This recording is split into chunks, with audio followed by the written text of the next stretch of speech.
Dear students and other viewers, I would like to welcome you at the outset of my lecture.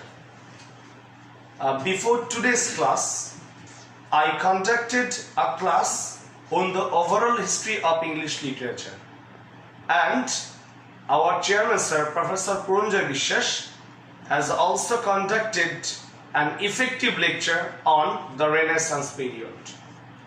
I'd like to talk about the period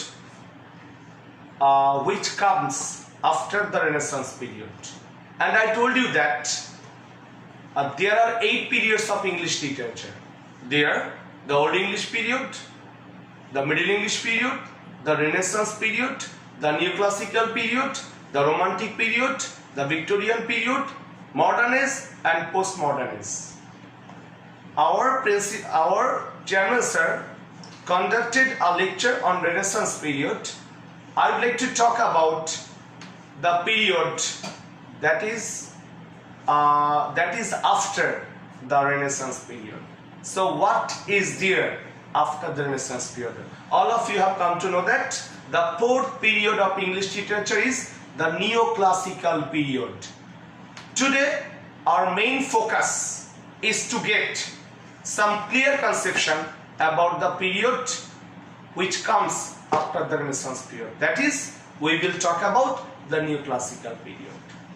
You know that the Renaissance period ended in 1660. The Renaissance period ended in 1660 AD. The Renaissance period ended in 1660 AD. That means the 4th period, named the Neoclassical period, started in 1660. This Neoclassical period started in 1660 and this period continued up to 1798.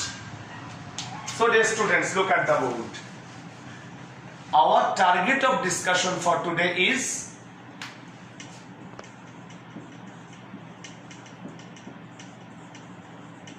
Neoclassical period. Neoclassical period is the 4th era or period of English literature. It is the 4th era or period, you can say that. This period started in 1660 AD and this period continued up to 1785 AD. Sorry, 1798 AD. And a lot of things happened during this duration. Neoclassical literature, so I can say, look at the duration 1660 to 1798. From this information I can say that Neoclassical literature was written in between 1660 to 1798. Neoclassical literature was written in between this duration, and this Neoclassical period is also called,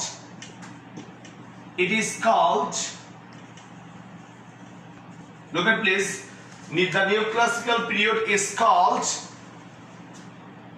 a time of, look at please, it is called a time of formality and artificiality. You can say it is called a time, you can say the time of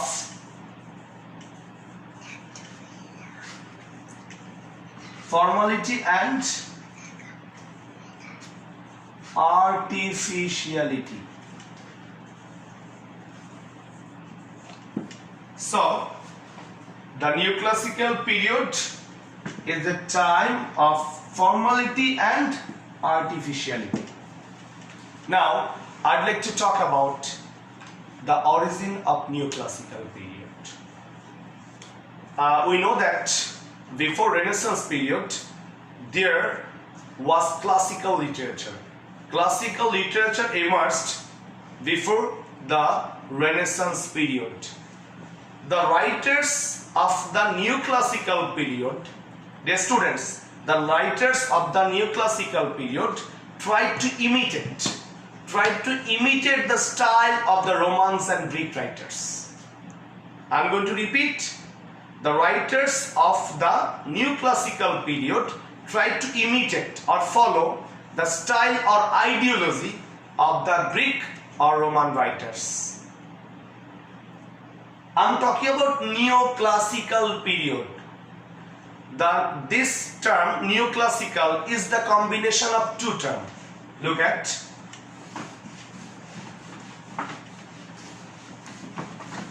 Neoclassical is the combination of two terms. The first one is neo. The first one is neo and the second one is classical. Neo means new. Classical means as in the days of the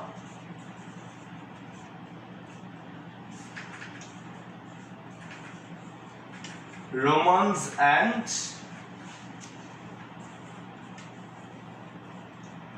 Greeks.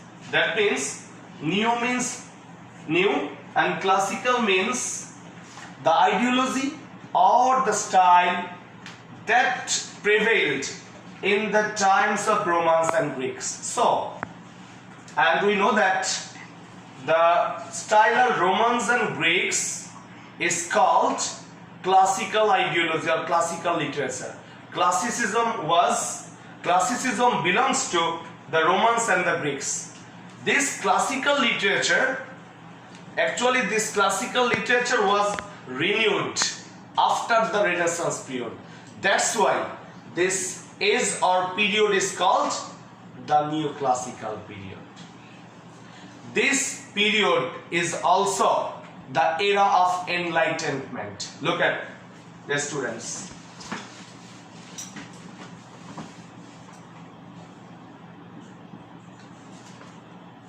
This is the era of, look at, this is the era of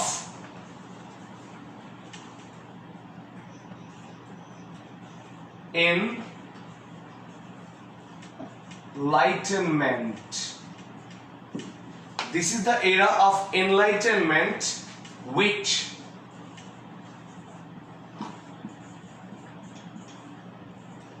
emphasized logic and reason.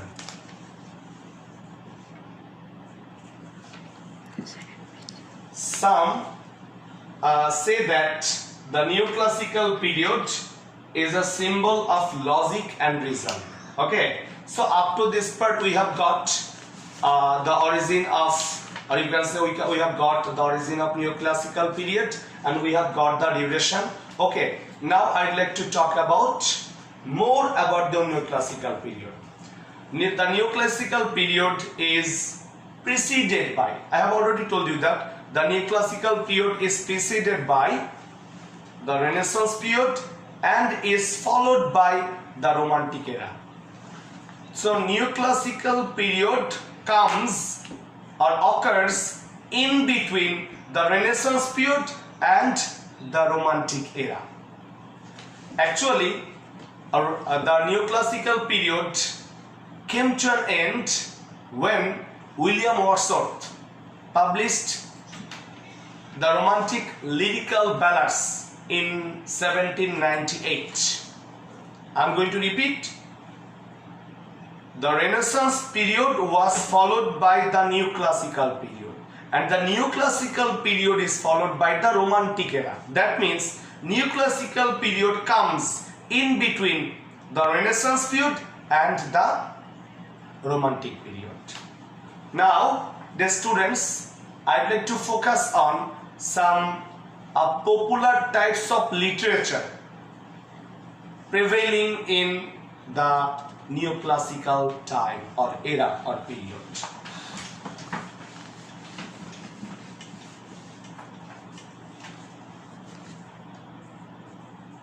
Prominent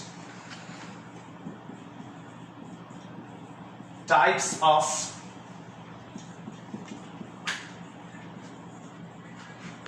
Prominent types of literature of the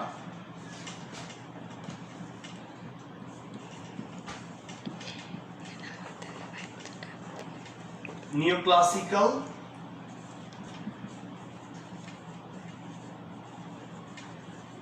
literature. Prominent types of literature of the neoclassical period. There are actually seven prominent types of writings. These seven prominent types of writing actually made or make this era famous, or you can say memorable in the history of world literature. At the top of the list, there comes parody. Then comes number 2. Parody is one of the prominent types of literature of the neoclassical period. Then comes essay, the second one. The third one is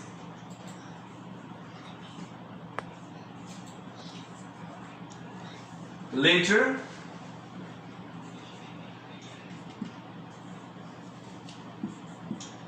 The fourth one is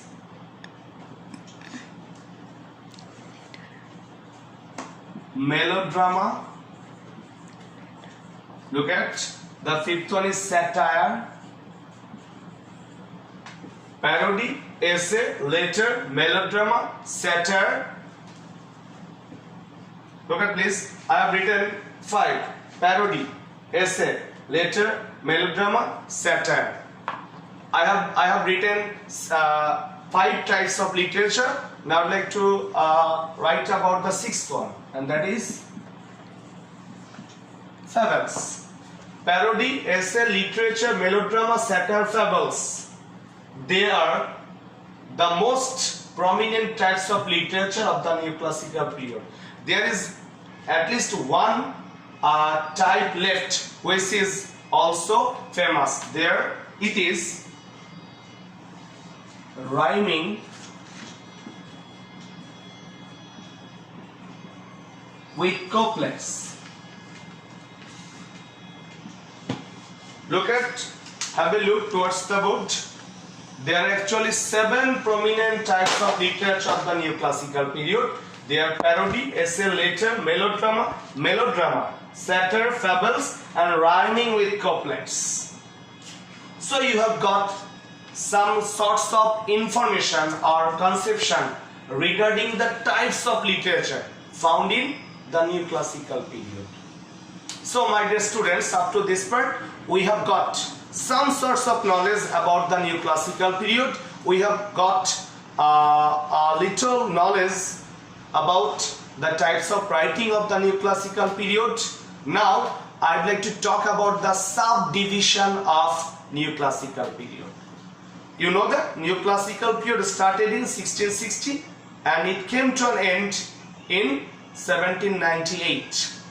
This duration from 1660 to 1798 is broken down into another 3 periods, sub-periods. So the period of neoclassical literature is broken down into another 3 sub-periods. I'm going to write.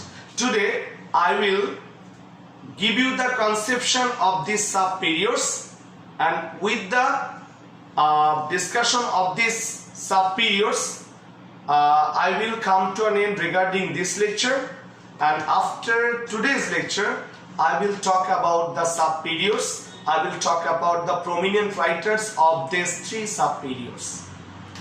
Now let's talk about the 3 sub-periods of the neoclassical literature.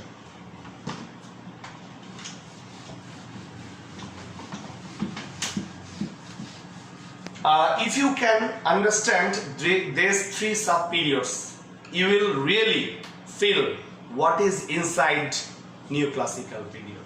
So the neoclassical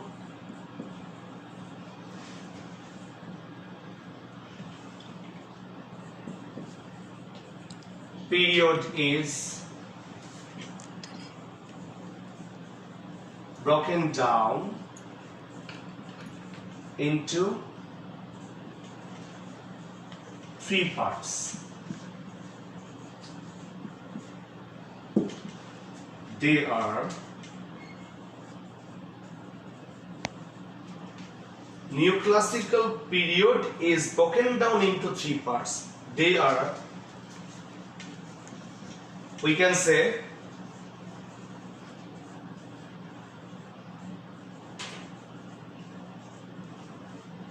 the Restoration period.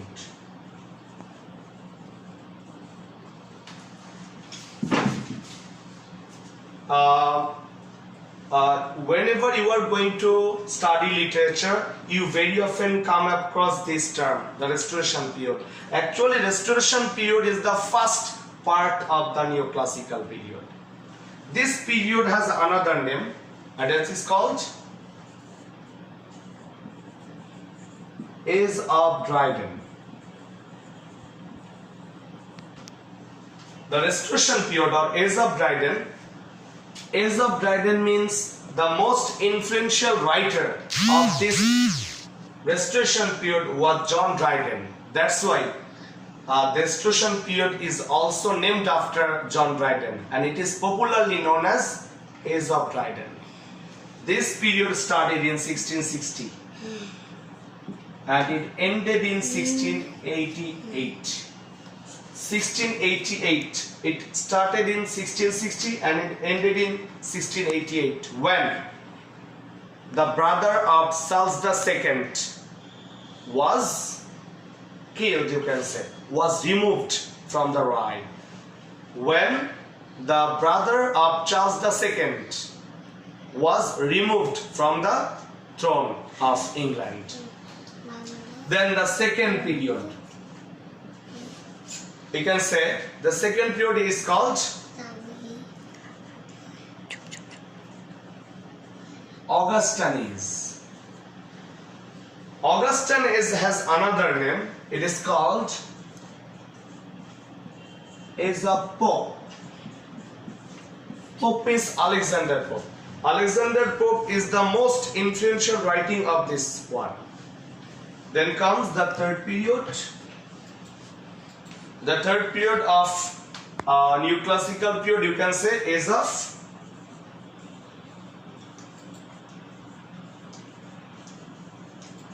Johnson. This period has another name. It is called Age of Sensibility. The duration of Augustine is, or Age of Pope is 1688 to 1745. And the last period of neoclassical period, the last part of neoclassical period is Age of Johnson or Age of Sensibility.